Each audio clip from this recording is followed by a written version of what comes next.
Hello, and welcome to the Salisbury IB Information Night. My name is Krista Porter, and I am the administrator who works with our IB program. I'm also going to be the grade 10 administrator, so I'm the assistant principal that works with our grade 10 students next year. Right now I have a lovely group of grade 12s that are all going to graduate, and then I'm ready to bring our grade 10s in and work with them. So to begin tonight, I'd like to do our Treaty 6 acknowledgement. We acknowledge that we are on Treaty 6 territory, a traditional meeting grounds, gathering place, and traveling route to the Cree, Saulteaux, Blackfoot, Métis, Dene, and Nakota Sioux. We acknowledge all the many First Nations, Métis, and Inuit whose footsteps have marked these lands for centuries. I hope that you are excited for our IB night tonight. We have our IB coordinator, Michelle Wyman, who is going to go through the information for you, as well as some interviews with some current students and with a former student who finished with a full IB diploma. Hopefully you'll find their insights really interesting as well. Of course, if you take a look on your screen, there is a chat feature. You are welcome to ask questions throughout the presentation as they pop into your head. We will do a question and answer at the end. So any questions that come through, I will answer you if it's a quick answer, or Mrs. Wyman and I will do a bit of a question answer talk kind of at the end. So if anything is in your mind that you would like to chat with us about, please feel free to do so. So without any further ado, I'd like to introduce Michelle Wyman, IB coordinator at Salisbury Composite High School.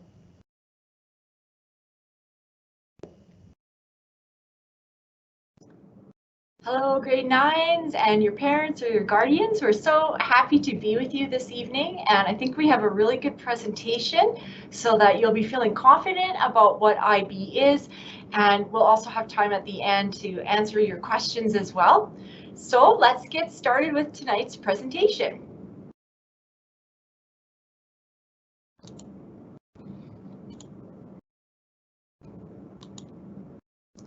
You can see from our agenda that we are going to go over IB a little bit to start with, and then we will get to our student panel, and that's always a highlight, I know, for the grade 9s to hear from our current students.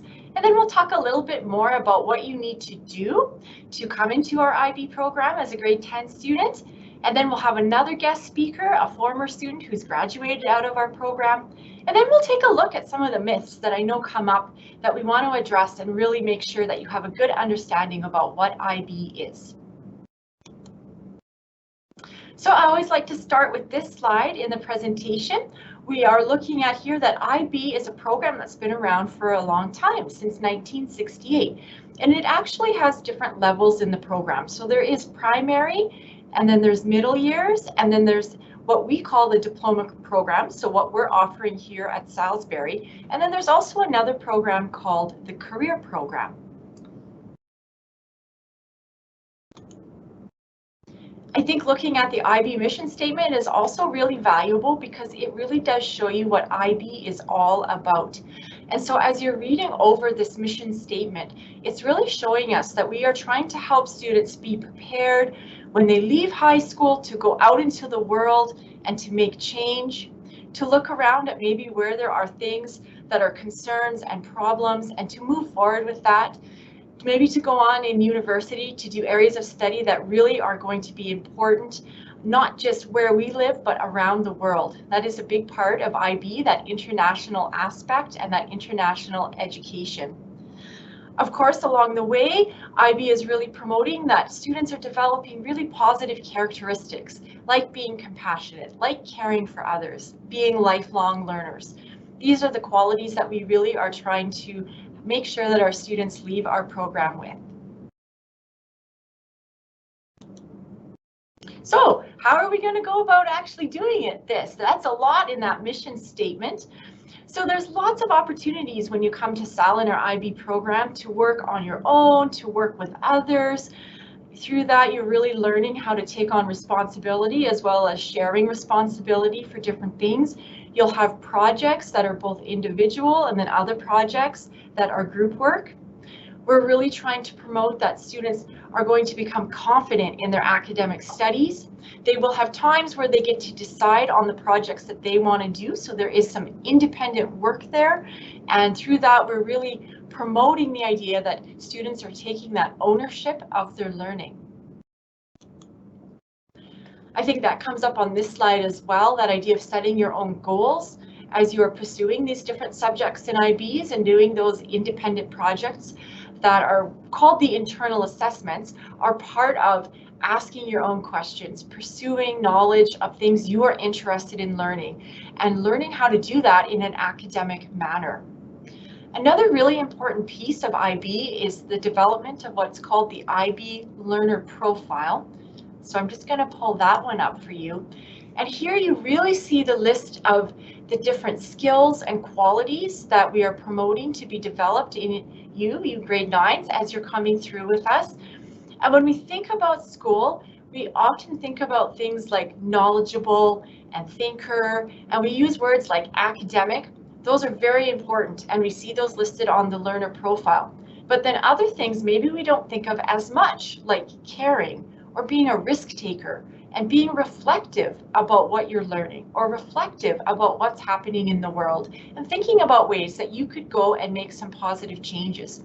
So all of these attributes are really a core part of the IB program and part of how the curriculum is both developed and then implemented in the classroom.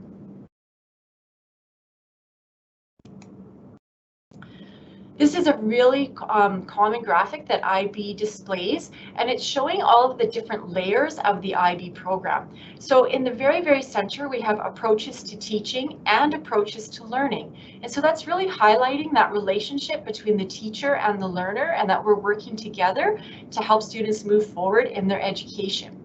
Then in the next circle is what is called the core: theory of knowledge, extended essay, and then creativity, activity, and service, which we call CAS for short. Then as you come out further from those layers, you see all of the different areas of study. So for example, where it says studies in language and literature, that's what we would call English. So we're doing the English language in our IB program. And then when you look down at something like sciences, that would divide out into your biology, your chemistry, your physics. Language acquisition, that's starting to look at that second language development. Mathematics, most people that understand that, right? We're going for a little bit of math there. Under individuals and societies, that's where we're doing social studies, although from an IB world, we call that history. And then the arts, we have some options that you can take there, whether it's visual arts, so the art program, or you can also be looking at our drama program. So just to highlight the subjects that we do have at SAL, I already mentioned the core. So the core is something that you take if you're going to be a full diploma student, meaning you want to complete the whole program. So theory of knowledge, creativity, activity, service, and then the extended essay. Then you have the subjects that you can take at Salisbury, and we have a new one this year. We're really excited to be introducing German, and German is being taught at what we call the ab initio level. So that word just means it's for brand new language learners. So for a student who has no background in German, this is the perfect class for you to take. Also, if you have not taken French in junior high, but you're wanting to have a second language in IB, the German ab initio would be a really good course for you to take. If you do have French background and you've taken French in junior high, then taking French B would be your best choice for your second language. On this list, we see HL and SL. Those little abbreviations stand for higher level and standard level. So IB does have different levels of courses, and they require that students who want to do the full program take 3 courses at the higher level and then 3 courses at the standard level. So all of that is governed by IB and IB regulations. Now, this is the part of the program where we're going to go and talk with some of our current students so that they can really give you some good insight into what's going on for them here at SAL in our IB program. So our first student that I'm going to interview for you tonight is Rohan.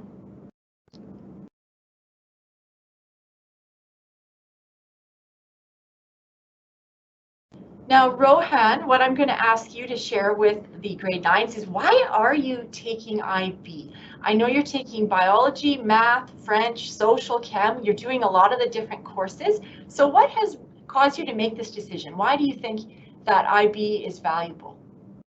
Well, I see that, well, a lot of people, I actually came to the IB open house 2 years ago when I got into grade 10, and a lot of people told me that when you joined IB, you learned subjects and you learned information in way more detail than perhaps in the normal Alberta curriculum, and I have been experiencing that. Like even in social, we go into great depth. We use theory of knowledge right there, and we go into great depth way more than I would consider in an actual normal social class.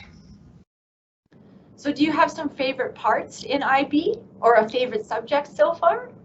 So far, I am probably right now, I love the biologies. Biology 20 and Biology 30 were probably my favorite ones in IB. Again, we went into a lot more depth. There was a lot more competition, that's for sure, but we had debates about stuff. We talked about basically everything into really great detail. Great, thank you so much for sharing with us, Rohan. So next, we're going to interview Maya, and Maya is taking math and bio. And she is a busy student because she also is playing sports. So I know she's on our senior basketball team, and she actually just stepped out of a practice right now to be able to join us tonight. So thank you very much. And my first question for you, Maya, is why did you decide to take the math and the bio at the IB level? Well, for me, bio's my favorite subject, so just getting to go and explore it further. And in Bio 20, we got to do a bunch of IB topics, so just getting even further knowledge that we can perhaps use in university or just in the future is really nice. And then in math, I really love how we're able to go at a faster pace, and so then we're able to just get so much deeper into what we're learning. And I think that everyone's super determined and focused too. And so there's no like messing around, and we always are able to stay on task really nicely, which is really good. And I really like how we learn so many topics in math, especially, that I'll definitely have to encounter in university. So it's just preparing you that much better for the future. Oh, that's great. I think that's some good thoughts for our grade 9s. Now, as I said, you are pretty busy. So do you have any tips for the grade 9s about how are you balancing school and extracurricular and everything that's going on with you?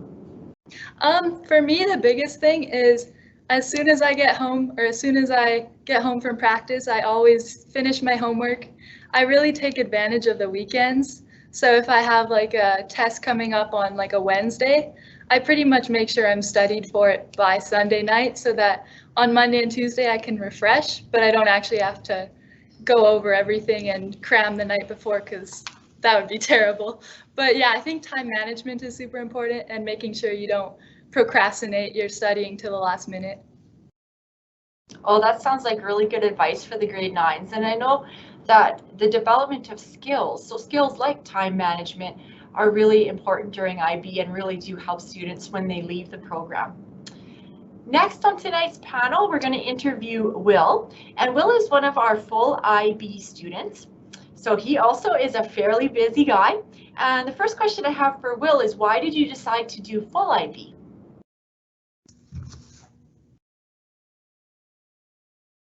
For sure. I decided to do full IB because when I was in grade 9, I came to the open house. Back then it was in person, but I found it really interesting to talk to and hear the students who had done IB present about their experience with IB.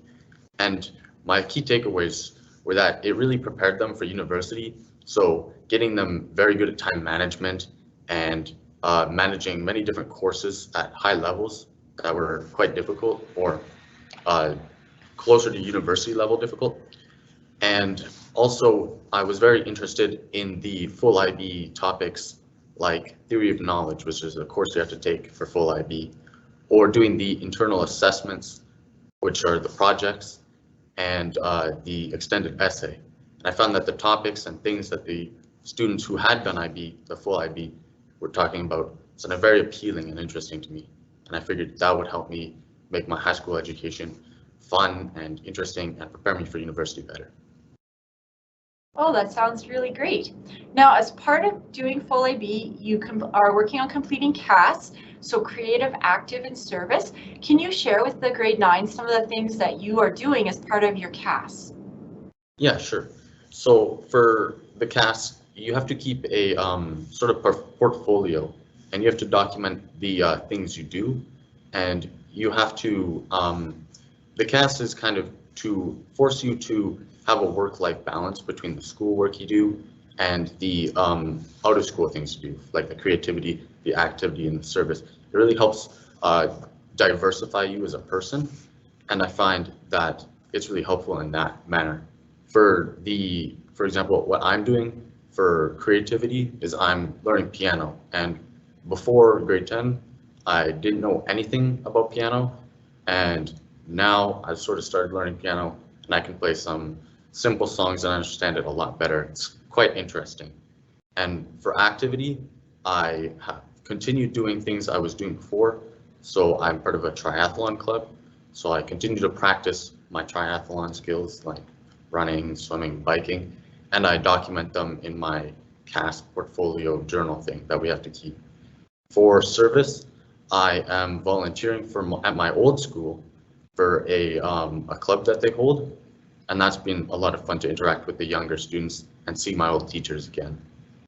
But some of my friends have been doing other things. Like I have a friend who's less athletic, so he just does small amounts of exercise in his spare time, like he bikes and he runs sometimes. And then I know another IB student who is part of the SAIL group at SAL. That's the volunteering club here, and she likes that a lot. Thank you for sharing that, Will. And I think that was really nice when you were explaining what some of your other friends are doing who are part of our full IB program, just to give some different examples. I know with the creative, students often are wondering what counts as creative. And so you've shared the idea of learning some type of instrument, but there are lots of other things that can be going on. So a student could be doing photography, they could be doing writing, they could be doing drawing. Even if they're helping to organize an event at SAL, the act of organizing something counts as a creative endeavor. So it's really an open category. Same with active. I always like to explain to the grade 9s that the active component is about keeping yourself healthy, so your physical health. And so as Will shared, some students are on sports teams and other students are not. So active could be something like you're participating in a yoga class, or maybe you are setting some goals for yourself to do some walking or some running at home, or cross-country skiing, or lifting weights in your basement. So that idea of active is to make sure that you're living a healthy lifestyle. We don't want you just studying all of the time. So we do want you studying, but we want you getting out there and taking care of your physical well-being as well. And then service, that is a core value of the IB program, is to get out there in the world and to make a difference. And there's lots of opportunities for that. I know Will shared that he is volunteering at his old school. We have students who are volunteering within our school. We've had to be a little bit creative over the last year or so with COVID restrictions, but students still found ways even online to be able to participate in different service activities. So it's been really, it's nice to see students finding these different ways. Thank you so much to our 3 students. We're going to shift back to our presentation now.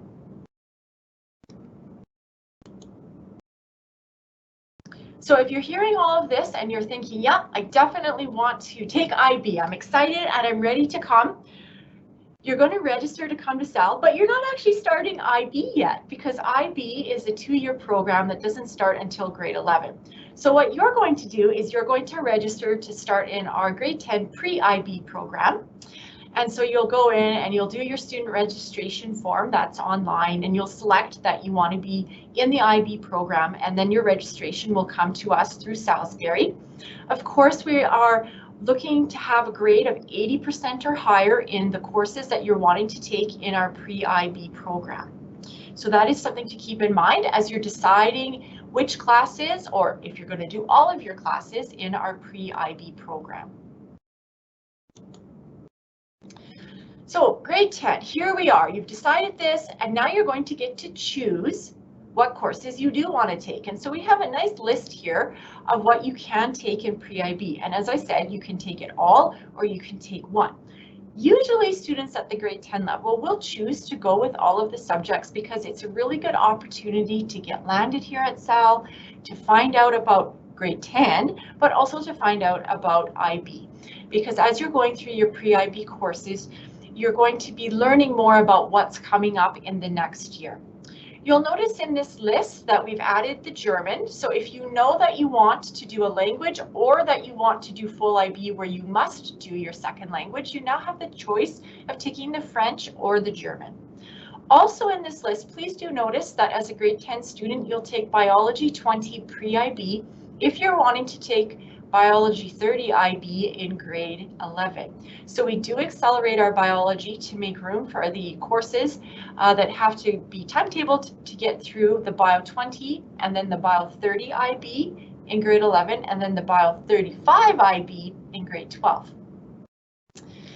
So once you've made that decision, you'll be timetabled, and I just have a little example of what your timetable might look like. So this timetable that I've put up would be for a full IB student who's in our pre-IB program. So you'll notice you've got your science and your social, right? All of these are courses you take no matter what as a grade 10 student. We've put you into pre-IB so that you are in a cohort and your teachers can start to prepare you about what's going to be happening once you get into grade 11 IB. Maybe you're going to take your phys ed and your comm. Some students are choosing to do that at summer school. So if you've already done your phys ed and your comm, in that spot, you could take an option course. You'll notice, yes, there is a spot to take an option, even if you're a full IB student. So that's where maybe you want to take drama. Maybe you want to take the visual arts pre-IB. Maybe you want to take mechanics, right? You can take any class that's on the list of courses from Salisbury in that block of time. And I know that's important for grade 10s to know that it's not just all academics if you come into pre-IB. You still have some of these different options that are definitely available to you. And your math and your English, right? You're going to take those whether you're in pre-IB or not. And again, you're put into a cohort as a pre-IB group so that your teachers can start to get to know you and talk to you a little bit more about what will happen in the following year in IB. So grade 11, just a quick overview because I know that students are always wanting to know what's next. So again, it depends what you decide you want to do. If you're going to do the full program, we're going to start your CAS journal at the start of grade 11. So that's where you'll be working with me. You'll be deciding what do you want to do for CAS. You'll be starting to document that, and then that will be ongoing over the next 2 years. We also will start to look at the extended essay. That is an exciting essay because students get to choose their own topic. So you can choose any topic you want as long as it falls into one of the subjects that you're studying. And in the end, it will be a long essay. And at the beginning of that, it might seem a little bit scary, but as you work through it with me and with your supervisor and you get more into it, you'll start to be quite surprised, I think, at how fun it can be, but also how much you get into the topic. Theory of Knowledge is another course that you will start in grade 11, and you will complete that in grade 12. Theory of Knowledge is a time where you get to stop and start to question, how do you know what you know? And also to think about what are the different ways of knowing something. So you'll be looking at different ways of knowledge, different ways of knowing, and really challenging a lot of things in that course. Then you'll select which subjects you're going to be taking as a full IB student. So we have the 7 subjects listed there. There are a few options. So you would either take French or German as a full IB student. You would not need to do both. And then you also have a choice of using chemistry or visual arts or theater as one of your IB subjects. And so that is part of the well-roundedness that IB is really challenging students to pursue. The idea that you want to study some science and some languages and some history and then some science. And then you also can be choosing to do more science if you are a science student, or you have that opportunity to select from one of those arts. If you are course-based, that means that you do not complete the CAS, the extended essay, or the theory of knowledge, but you do select from the list of courses that are available as to which ones you're most interested in or which ones you think are going to help you out the most after you leave us when you're moving on to post-secondary. So a quick peek at how that might look for you. So again, I've shown this as a sample full IB timetable. Where the Chemistry 20 is put in, you don't have to take the Chem 20. That's where you could choose to take the visual arts or the theater arts instead. So that's where IB gives you that option. And then the other courses are fairly self-explanatory, but once again, you'll say, yay, look at that. You have a spot for an option. So even as a full IB student, you can still be taking an option course, or many students who want a third science, they're trying to go for the Physics 20 as well, have a space in their timetable to be able to take that course as well. So you get that nice complement there. You'll notice that you're doing your Social 20 and your English 20 now at the IB level. Also, your Math 30 IB will be going on here. So by the end of grade 11, you'll be able to write your Math 30 diploma exam and your Bio 30 diploma exam. So that will be completing your Alberta requirements for those two courses. Grade 11 then moves to grade 12, and things just continue based on what you've decided to do in grade 11. So if you're full IB, you're continuing your CAS, you're continuing your extended essay, you're still taking theory of knowledge, you're just moving forward to the grade 12 level of those courses. If you're course-based, again, you're just moving forward. You'll notice that we have a Bio 35 at the grade 12 level. That is an extra course so that you have time to complete all of the extra biology learning that happens in IB biology. You move on to your English 30 IB. We still call it Social 30 IB on our timetables, but it's actually called History by IB, so you'll be doing that. Math 31, so that's where you're doing your calculus. And then you also are continuing on with your language, whether that was your French or your German, now at the 30 IB level. And then, of course, depending on what you decided from the chemistry and the arts and the theater, you'll be doing one of those at the 30 level as well. So again, a quick sample timetable as a full IB student. So it would look like this based on what this student selected in grade 11. So on they go, and yes, you still could have an option, or you have room to take Physics 30, or by grade 12, you even can have a spare. So that's exciting to many of our students to know that those are all possibilities when you're in our IB program. We are going to switch back to our guest speaker tonight, who I am really excited to have here. Introduction of Antonio. He's in his second year of Honors Immunology and Infection at the University of Alberta. And Antonio is very humble, and he probably doesn't want me to tell you this, but after his first year, he had a 4.0 GPA, and he won the Louise McKinley Scholarship that really helped pay for his second year. And that's a pretty prestigious award because only the top 2% of students at the U of A win that award. While Antonio was with us at SAL, he completed the full IB program, and he also was a very busy student. He was involved with a lot of our extracurricular. For example, he was on the curling team. He was part of our student leadership group, which is called SAIL. He was part of our IB student leadership group, and he also was on the school newspaper, and his cohort there started the SAL newspaper. So he did a lot of great things while he was here.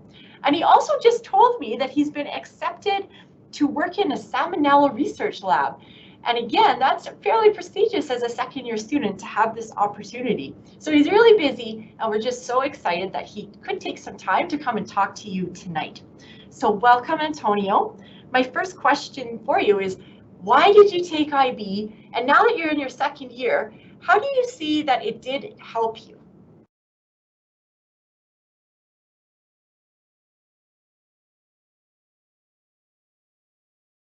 Hey, thank you for the question. So the main reason I took IB was just because I wanted to learn more about subjects I enjoy. So like science, history, I was really interested in them, and I thought if I could learn more about them, that'd be great. And the other thing was when I came to the IB open house like 5 years ago now, the other students who were there who are in my place now, or who were in my place, which I am now, they told us that it really helps in university. And now that I've had the experience of going through university, that definitely held up. I mean, the first thing that it really helps with is just the workload. That and it's kind of obvious, but it's not like IB is going to throw everything at you. It's at a standard pace, and it's not going to overwhelm you.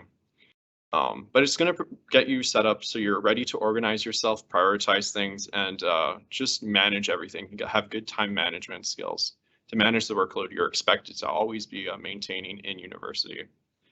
As well, IB really focuses on like presenting and communicating your ideas, which is also super important in university. In university, you're expected to write essays, lab reports, all this stuff to present what you know, and that really ramps up as you get into the later years of university. So especially in like courses like English and history, you do a lot of presentations, you do essays, and that really helped me build up those communication skills that I'm now applying. Also, with IB, you can get credits for university, which I got for biology, introductory biology at the U of A. So instead of having to take a course about something that is kind of like a review of Bio 30, but more advanced in Bio 20, I got to take a course about medical microbiology, which I really enjoyed. And it's just basically an opportunity. If you get those IB credits, you can go take something at the U of A or any post-secondary institution that you want to do and that you're, more interested in. And also, sorry. While I'm just talking about like academic things, IB isn't just academic. Like Will talked about, there's CAS. I got lots of opportunities that I got to volunteer with, and I think that really helps just get in those habits of like volunteer work and that sort of thing, and just like making sure I'm not just academic and that I have other parts of my life that I'm interested in and maintaining. Wonderful. I think those are some really good things you let the grade 9s know about, like just even the example that you can get some university credit from IB and that you really did feel prepared going into university. Now, I know one of the questions I wanted to ask you to share with the students is to talk about one of your internal assessments. So just to explain what that means to the grade 9s, in each of your courses, you're going to do one project, which IB calls an internal assessment, that will be part of your IB grade. And Antonio is going to talk about his biology IA. And what he was doing was he was looking at the relationship between sanitation workers per capita and then the deaths from things like diarrhea and dysentery. So if you could just tell the students a little bit about that, it sounds very interesting. Yeah. So basically, I'm really interested in health. That's why I'm in immunology and infection now. So as you can see, it's like IB allowed me to go and explore something that I'd later have an interest in and see if that's something that I really wanted to further pursue, which I do. So that was great to have that opportunity to explore something and see if I'm interested in it, see if I can maintain the endurance to be interested in it and research it and write reports on it. What it also taught me, like some of the certain IAs will give you like special skills, like in biology and most of the biological IAs will help you with statistics and stuff, because in science, like seeing if something statistically significant is super important. So it'll give you like those introductory skills to what's really going to matter in university reports and stuff. It's not as big as a focus in Alberta curriculum, but in IB, it really reinforces those things that are going to come up in post-secondary. As well, the whole IA for biology is you basically design your own lab, or you figure out something that you want to research, like finding a correlation between two things. And in university, I've had several classes where they just expect you to write like a whole lab report, like 10, 12, 15 pages, and that can seem super daunting. And just having the experience of doing like a bio IA, an extended essay, those expectations of writing a couple thousand words seem a lot less daunting once you have the experience through IB. Great, thank you so much, Antonio, and thank you for joining us this evening, because I know you're a busy guy, you have lots going on, and we really do appreciate the insights that you've offered to the grade 9s, so thank you. We are going to go back to a little bit more of our presentation now. And I want to go over some of the common myths that students will come to us with, and they're concerned about these things. So I do want to make sure that we've addressed them. So one really common thing that students will worry about is this idea that taking IB is going to hurt my marks, right? I'm going to have lower marks because I'm in the IB program. And that's not true. One way that we really do protect your marks from that happening is that when you're with us at SAL, you are graded by your teachers at what we would call the regular Alberta curriculum level, and your report card mark is then reflecting Alberta curriculum only. So when you graduate, you will have an Alberta transcript that is the same as any other student who took those courses here at SAL. Then separate from that, you have your IB transcript. Now that is where the internal assessment will make up part of your mark, plus how you score on the IB exams will be used towards that IB mark.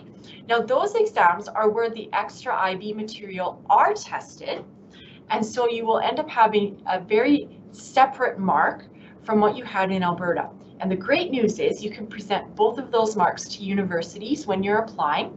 And I know here, the University of Alberta, it always takes the higher of the two. So you actually have a double chance at presenting the best mark possible for each of the courses that you've taken with us.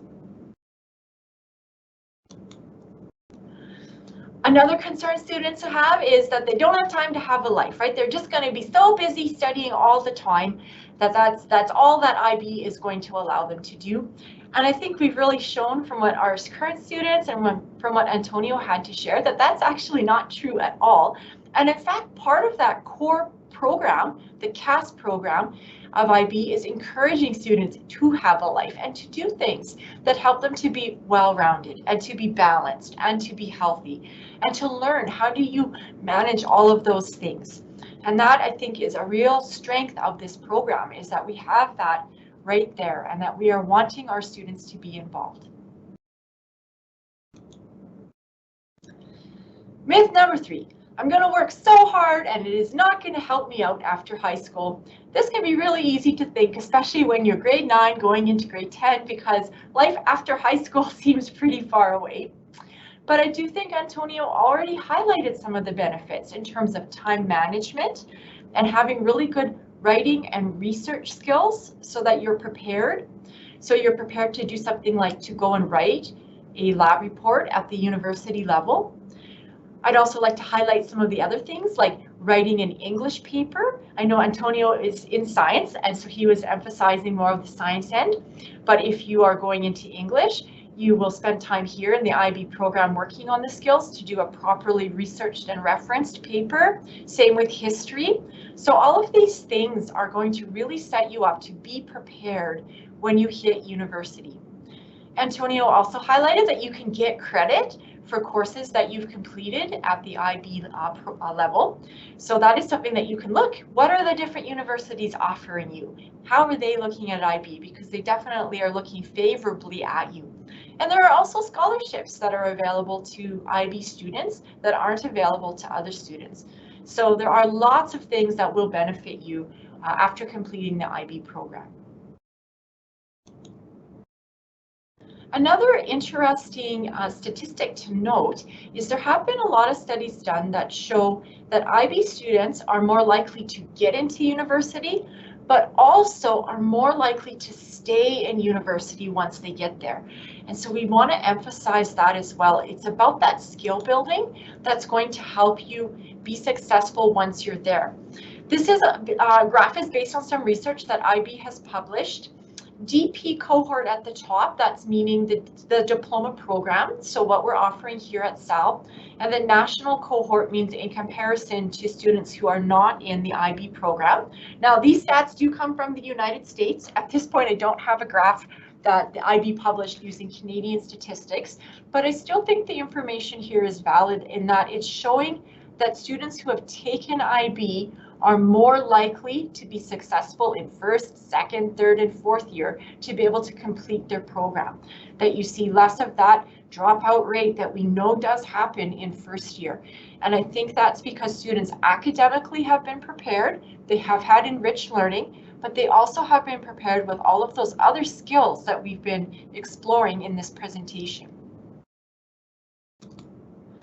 Of course, the IB learner profile, I think, is one of those key things to end on, taking a look at all these different skills and attitudes and attributes that we're developing in you students as you spend your 3 years here at SAL, so that when you do leave, you are the best prepared that you can be to move on to your post-secondary and to making change in the world. So now we're going to move on to our question and answer period, and Mrs. Porter is going to take control of this. She's going to be asking me some of the questions that you've been sending to her, and then I'll do my best to answer them. Thank you so much. All right, so looking at our questions here, I won't necessarily put them through there or read them word for word because there's some that kind of all go together, but I will certainly try to get the gist of all of them. So first question that came in, does the IB program give credits for university application? So I think the answer actually flips that around. So the universities give credit for the IB programs or the IB courses that you've taken. You do need to look at the different universities that you're interested in because they all have their own rules and regulations.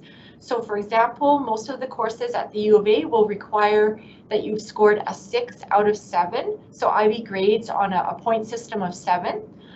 Sometimes though, they will accept, let's say at UBC, a 5 as the grade that will be used to give you credit. So that is something I encourage students to look at, depending on where you're hoping to go to after high school.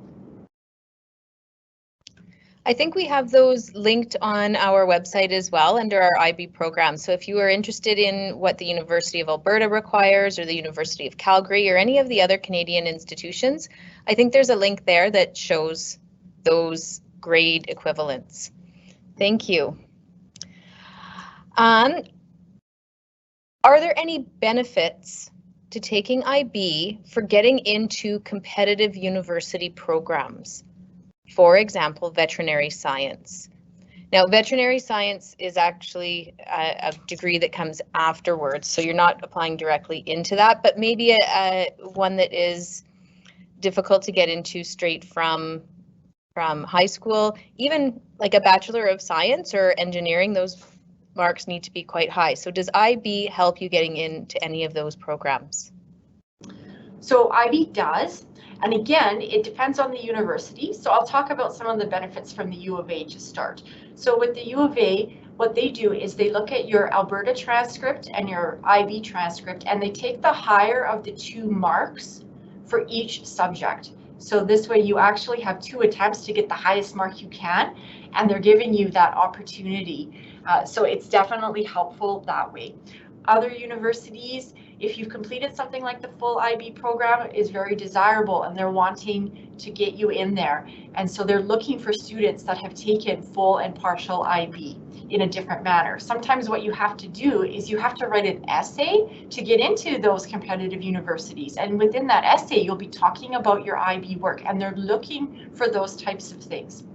Your CAS is really valuable if that's something you've completed, again, to present to those competitive programs.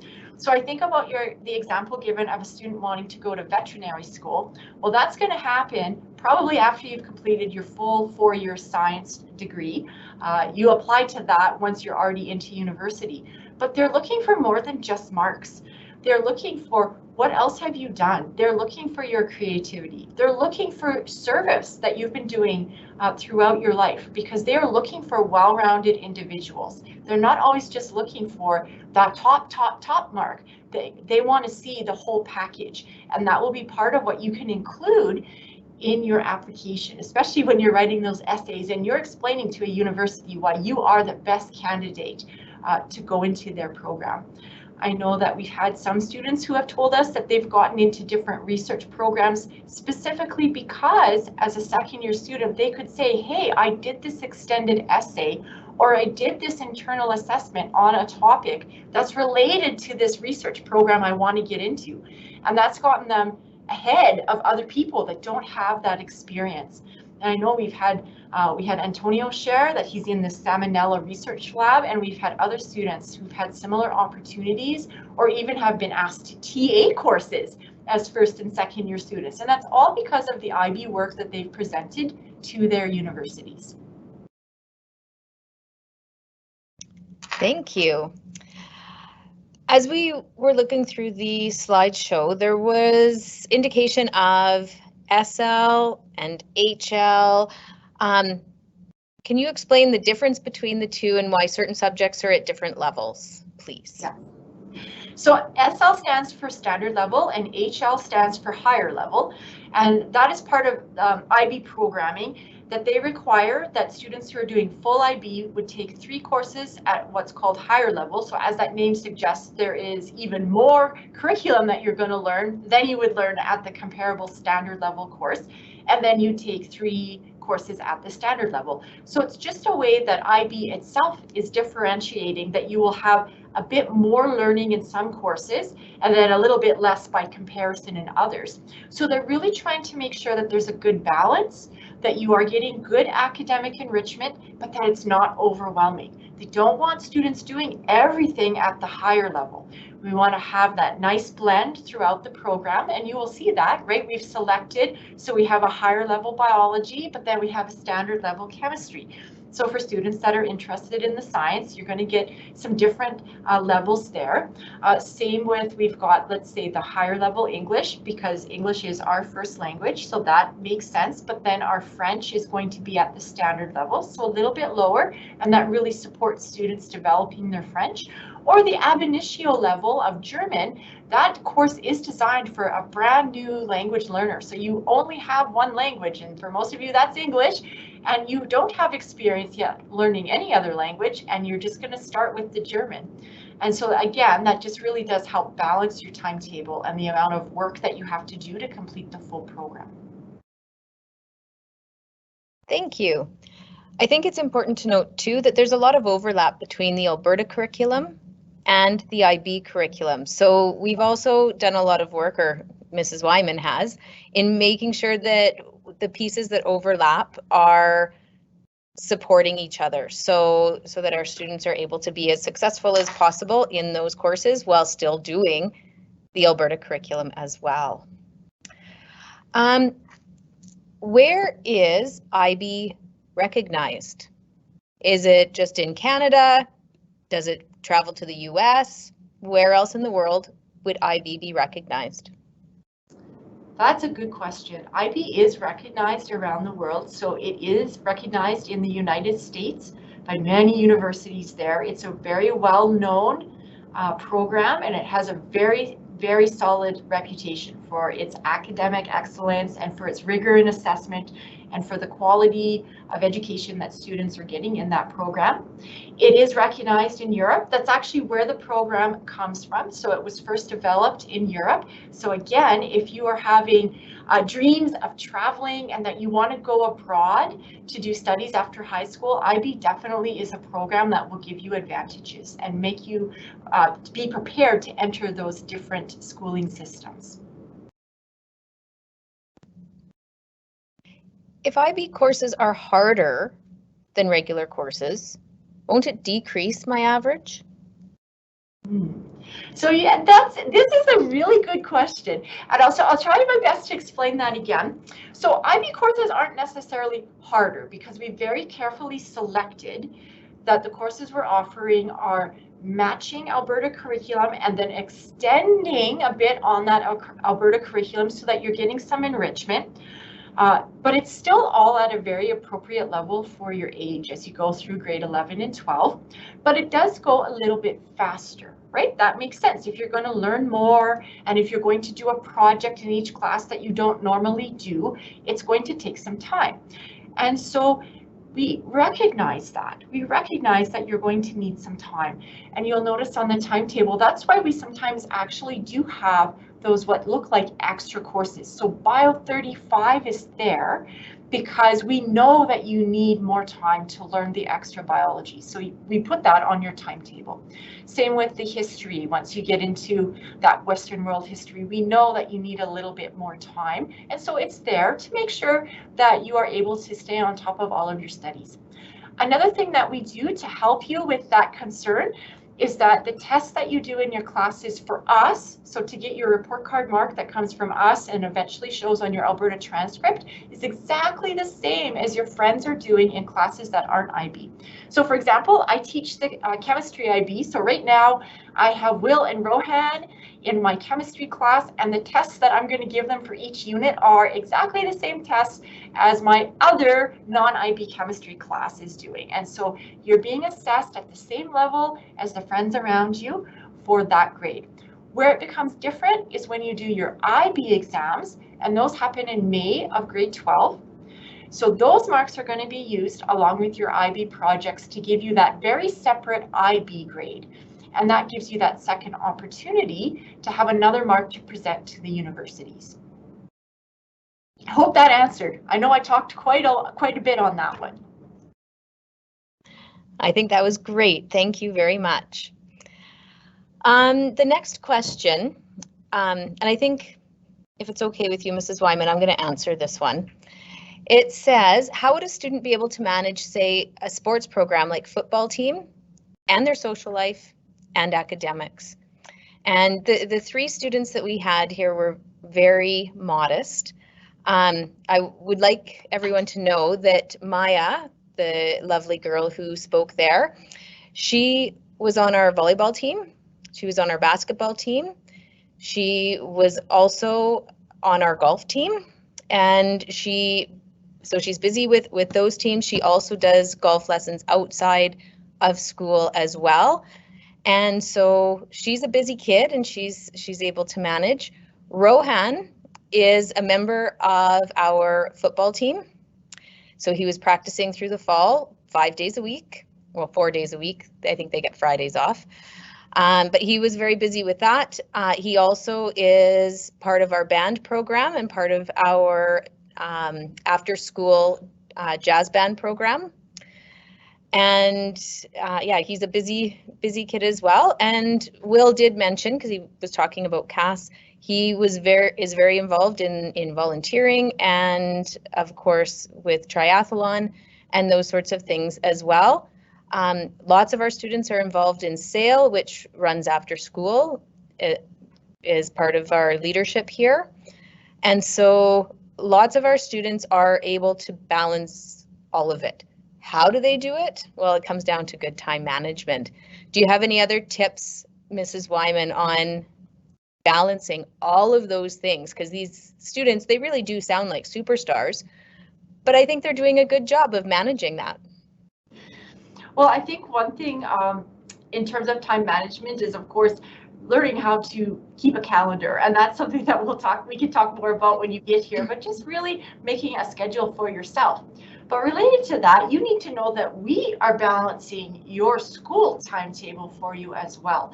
So when I'm talking about these projects and things that you'll be doing with IB, we very carefully timetabled that you're doing different projects at different times of the year throughout grade 11 and grade 12, so that those requirements are being carefully spaced and then carefully managed by the teacher as well, to make sure that you aren't overwhelmed, to make sure that we're not asking you to do everything at the same time or on the same week. So that is already in place to make sure that we are protecting some of that time for you as well, so that everything can work together and that you don't feel overwhelmed. Thank you. Now we have made these students sound like superstars. What are the real challenges of IB?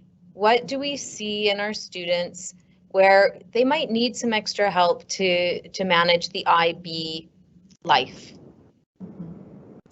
Well, I'm going to give advice that Antonio actually said to me that I don't think he said live, which was, don't leave things till the last minute. because that is where we do sometimes see some tears, because some of the work and some of the projects take time to do. And so if you've procrastinated on it, then it will be more of a challenge. And so as your teachers, we will be helping you with that. We along with you will be setting deadlines where you'll be submitting things that are completed in draft form, and then later on in revised form, and then later on in final form, so that we have a lot of that structure in place to help you keep going and not to do the big leave it till the last minute. I think too, taking a look at your whole week in advance and thinking about where you need to plan your time to study. Teachers here at SAL give good notice before there's going to be a quiz or before there's going to be a test. And now most of that's even published online as we've shifted more to online, right? So that you really know in advance what's coming up and when those due dates are happening. Another really interesting thing that just starts to happen because you are a cohort of students is students start to work together and figure out a plan of when they need to study. I've known many times, we've even had a couple students who take that on and they make this master calendar of the due dates and the tests, and they make sure everyone knows exactly when things are going to be handed in. And then there is a lot of group work and students getting together, whether it's during school, on the break, or after school, to be making sure projects are completed, and you're working on studying with your buddy, and then you're maybe going home and doing some more studying on your own. So there's a lot of collaboration that way that I encourage students to become part of, right? It's okay to come in and be shy, but as you get to know each other, I think you'll really help that you can be really, really helpful to each other, to your cohort, and help each other move forward with that. Thank you very much. And I think that is very true. They do become a little IB family, which is really nice. The other piece that I think is important to note is that Mrs. Wyman is our IB coordinator, and she seeks out and has conversations with all of our IB students. And so as their administrator, I will be doing that as well. But it's just that second set of eyes, watching our kids, making sure that they are being successful within the program that Mrs. Wyman really brings to the table. So there's two of us kind of watching over and making sure our students are being as successful as they can be. All right, how big are the class sizes? This is a question that everyone always wants the answer to, and I never can give an exact answer because it really does depend year to year as to how many students that we have coming in. Usually at the grade 10 level, our class sizes are pretty full and are fairly comparable to the other classes at the grade 10 level. Usually we do see a pattern where they do become a little bit smaller through grade 11 and 12, but again, not always, so it does depend on the cohort each year. And how many kids go from the pre-IB to the IB program in grade 11? I don't know if I have an exact number about that. I'm trying to think. So a good majority of our students do continue on, but where we do see some changes is once they've done grade 10, they really decide if they want to do the full IB or the partial IB. And we've been finding that most of our students at this point are selecting to do partial, or what we call course-based. So that's where they're really choosing the classes that either they're the most passionate about and they really want to get that extra learning, or it might be the classes that they think will benefit them the most when they're leaving high school, as they're starting to think about what they want to take at university level. And so we do start to see some changes in registration that way, moving into grade 11. Thank you. Can you take theory of knowledge if you're not a full IB student? Every year I get asked this question, and so the answer is yes, you can. It depends on how partial you are. In grade 12, the way timetables, it may or may not work on your timetable if you are a course-based student, and especially if you're just taking one or two And that is something we will explain and worry about when you get there, because that's really not until grade 12. But we certainly can explore that. And I do want you to know that we do our best to give our IB students all of the courses that they want. We actually take all of the requests from our grade 11s and our grade 12s, and we really sit down and make a timetable to maximize student choice and to give students the courses that they really do want to take. So it kind of actually drives the timetable here at SAL. So you get a little priority on that. That is very true, Mrs. Wyman. Oh, sorry, and I wanted to just add to that, because we do teach theory of knowledge in all the IB courses. It is a component of the courses themselves. And then the outside theory of knowledge course kind of brings it all together.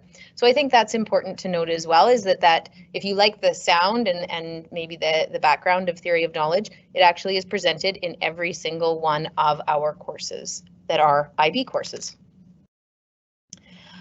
After Bio 30, is there a university level biology course? And again, does it help to get into competitive science programs in university? Yes, so Bio 30 IB you'll do in grade 11, and then you'll take Bio 35 IB in grade 12. And that's where you're getting that higher level biology and that extra learning that takes a whole course worth. And so it really is quite excellent if you are considering moving on into the sciences, because you can get credit for that if you score well in the course, but you also are getting all of that additional learning so that you're really prepared for first year. I know sometimes what students will do is they will get the credit, but they won't take the credit. And what they decide is just to do their first year, let's say, biology course anyways. And what happens then is they get a really good mark then and are eligible for some first year scholarships based on their first year GPA. So there's some considerations there you can make, right? Do you want to take the credit and then move on to, let's say, a second year course in your first year? Or do you not want to take the credit and do the first year course to really get comfortable with university and maybe bring up your GPA to the most you can? All right. Is there a grade requirement that a grade 9 needs to get into the pre-IB program? Yes, so 80% is the grade that we're requiring to come in, but also to stay in. So we are wanting our students to be performing at that honors mark throughout their program, and that is looked at by course. So for example, if you decided I just want to do, let's say, the English and the French, and you have 80% in those or higher, then come on in to do those courses. And let's say your math was a 72 and you're like, but I don't want to do the math. We don't look at the math mark then. So we're just looking to have that grade in the courses that you want to take. All right, this one, I'm really thrilled that this question was asked, because I did forget to mention that Mrs. Wyman was a graduate of our full IB program here at Salisbury. So the question is, do you think IB will benefit me if I wish to go into education? Well, of course I do. I think it benefits you for any post-secondary that you want to take. And that is because the skills that you're learning when you're doing those projects are very specifically university skills. So as an example, if you're wanting to become a teacher and you're going into education, you're going to write a lot of papers, right? That is a part of education. And when you're in IB, you're going to learn how to do that. You're going to learn how to reference. Do you reference MLA or APA? You might not have any idea what I'm talking about right now, but by the end of IB, you will. And when you hit first year university or second year university, and your professor says, just go do APA now when you're doing your paper, you'll know what's going on. Other students are just going to have to figure that out on the fly because they haven't been taught it before. So I really do think that no matter what you want to do after high school, that what you are learning through IB really is preparing you for that. Thank you. Do you receive an IB grade if you're a part-time IB student? Yes, you do. So for each IB course that you finish, now according to IB, finish means that you did it at grade 11 and grade 12, and you wrote the IB exam in May of grade 12, and you submitted your project, right? So all of those things have to be done. They will give you a grade for each course that you've completed. So if you did, let's say, the Bio 35, and then you took the IB biology exam, they're going to send you a transcript with your mark for biology on it. If you did the biology and the math and the French, then your IB transcript will show you the marks for those 3 subjects. And of course, if you did all of them, your transcript will just list from IB all of the courses that you took with the marks that you scored. What courses do you need for a full IB diploma? So you're going to take all of your core subjects in IB, and I won't flip back, I'll just kind of go through them. So you'll take English 30 IB, right? So that means at grade 10 and grade 11, you've done the English and the English, right? We'll follow that through. And then you need to have a second language. So your choice is either to complete up to the French 30 IB or to do the German 30 IB. You also need to do your I think I said the biology already, maybe not the biology. And then the history. Now remember, IB calls it history, but in Alberta language, we call that social studies. So you have to take that course anyways, but you'll be taking that extra history course as well. And then you're taking your math all the way through to math 31. You have a choice of completing either chemistry 30 IB, visual arts 30 IB, or the performing arts or the theater arts 30 IB. So IB does let you make that selection of if you want more science or if you want to take something on the art side. You also will take theory of knowledge as a separate course in grade 12, and that is an opportunity to do some more of the learning. Now, Mrs. Porter, I think I probably missed one on the list in that. It is available in our course handbook. Yes. Which is posted on our website. So all the information that you got in the slides tonight are in that course handbook, and it's nice and easy to follow. And of course, you're welcome to email Mrs. Wyman or myself, and we would gladly answer your questions. I think just one more question. Can you clarify the benefit of completing the full diploma versus the individual courses, particularly in terms of post-secondary school? Okay, so let's talk about how they're similar, because maybe that will then lead to how they're a little bit different. So they're similar in that each of the courses you've completed, you can present that to your university and they can take a look at, are you eligible for some credit for that work? You know, so if you did bio as a standalone subject or you did bio as part of the full, right, they're going to look at those courses separately. There are some advantages to doing the full diploma though. So for example, the U of A will give you 3 credits just for having completed the full diploma. So that means you'll be able to exempt doing one of your option courses in your first year of university. So that can be quite helpful for students as well as they're trying to balance their timetable. Other universities around the world really are looking sometimes for that full diploma.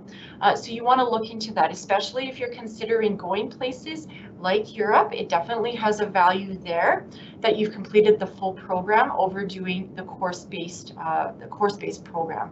So I really do encourage you, get out there a little bit on the internet, look at some of the different universities that you think you're interested in and see what they are saying to you as a potential IB student so that you really know what they're offering.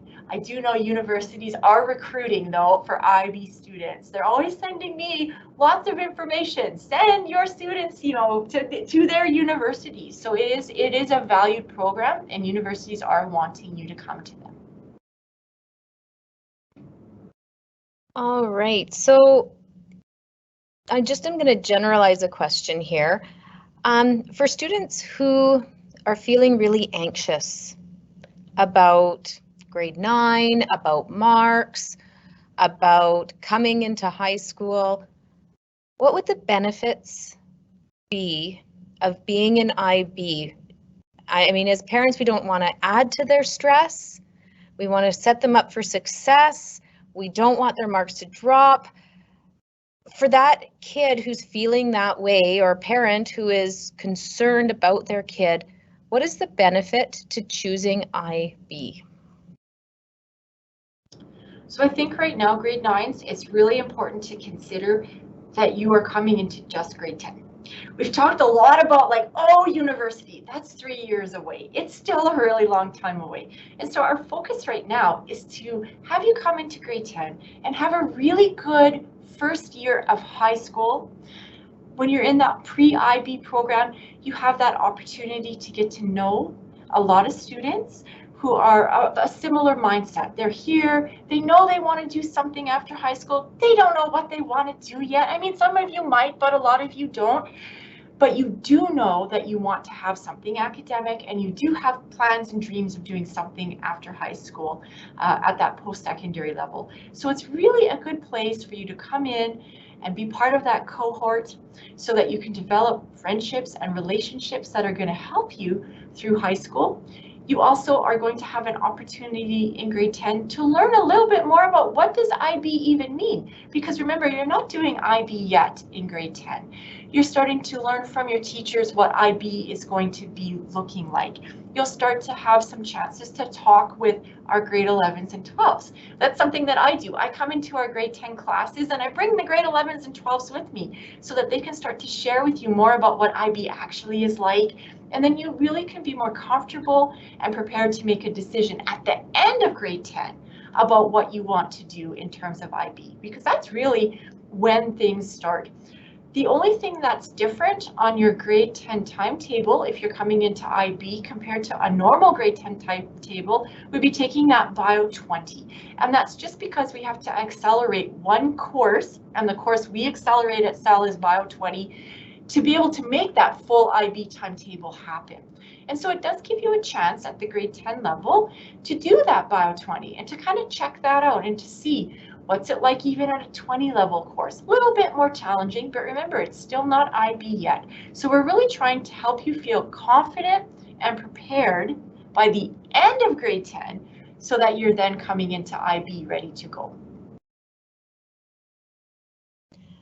All right, I really like the way this question is worded. Does taking IB prepare you if you wanted to challenge an AP exam? That way you could have both IB and AP? So I would say that of course it does, but you always need to then be looking at the AP curriculum separately because they are different programs. There will be some overlaps on what's being learned in those things. I mean, I think about chemistry. Chemistry's chemistry for the most part, right? And so you will definitely have had a lot of that additional and enriched learning. And then you would want to be getting the AP textbook. You would be wanting to look over the AP curriculum specifically to look at if there is some learning that maybe wasn't done that isn't part of IB, because there'll be areas where we've spent more time in IB that maybe AP doesn't touch on, and vice versa, so that you would then be prepared to do both of those exams. Are all qualifying IB exams taken in May of grade 12, or can some of them be written after their courses when semester 1 finishes? No, so this is an IB regulation. This isn't a SAL rule, this is an IB rule, so we can't change it. And those exams are going to go in May of grade 12. That examination schedule is set by IB and is something that we just have to invigilate following the IB regulations. I think it's important to note as well that in grade 12, those courses are actually full year. So we don't run our classes as being semestered. So for a student who is in IB, for example, Math 31 IB, it actually starts in September and finishes in May. Same with your English, your social, all of those classes are actually go as a full year. So they don't actually finish any courses in January to be writing those diploma exams or IB exams at that time, because they are in a full year for those particular subjects. I think, oh no, sorry. One comment, my child is in IB. He has made many friends with like-minded kids.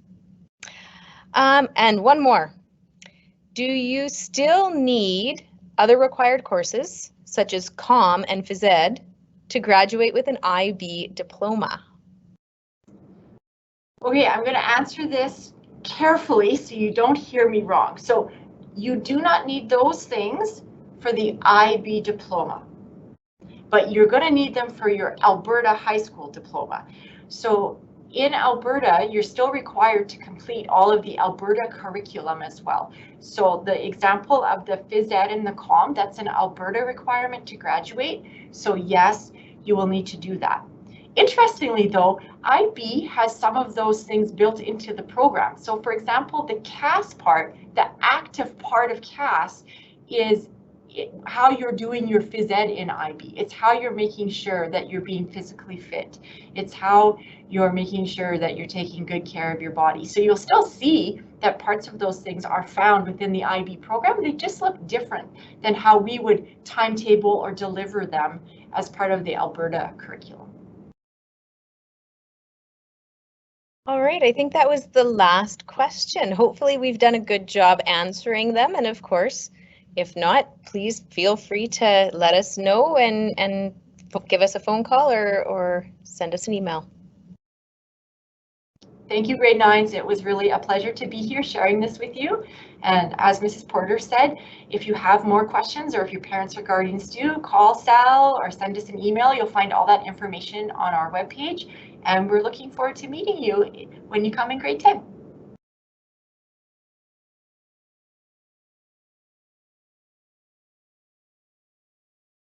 All right, have a great night.